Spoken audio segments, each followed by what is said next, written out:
you think of going the traditional published route, or like how did you fall upon I want to, self-publish? Yeah, so that's like that's a lot of like with independent authors, a lot of the like thing is, oh, you tried to do it traditional and like nobody wanted your story, so you just had to do it yourself. That's like Mm-hmm. a total myth.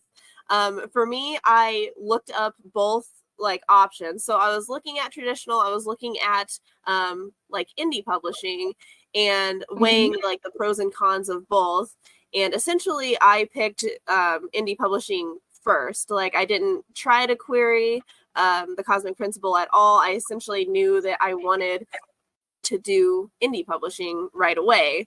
So it was, Mm-hmm. yeah, it was my first choice.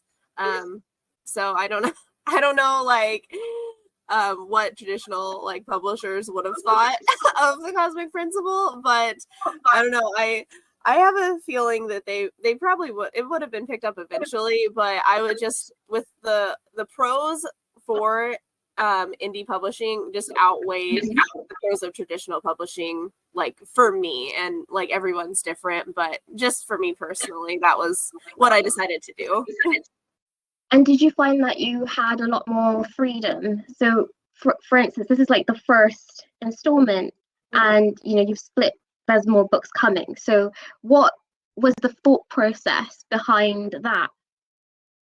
Yeah, so it really did, essentially it did come down to just like creative control for Mm-hmm. like the story. But of course, like there are like right ways and wrong ways to do, indie publishing. Mm-hmm. Like getting an editor, getting people to like read your story beforehand to make sure that it'll be well received by like an audience and everything like that. And of course, like the main con is you have to pay for everything. But Yeah, that is a con. Yeah. but yeah, essentially I was kind of, I didn't do too much like research on this like particular point that I'm gonna say, so take that with a grain of salt.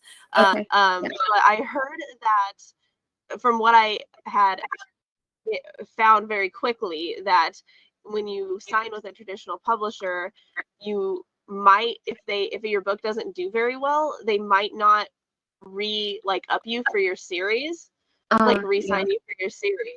So Mm-hmm. for me, I did have this trilogy in mind as Yeah. well. So I didn't want to take that chance if they were like, oh, that's, we got you for this first one, but now we're not gonna like re-sign you for this other series, and it was like set up for a series. So Yeah. it was kind of, that was like one of the main reasons I was like, okay, I really don't want to take that chance.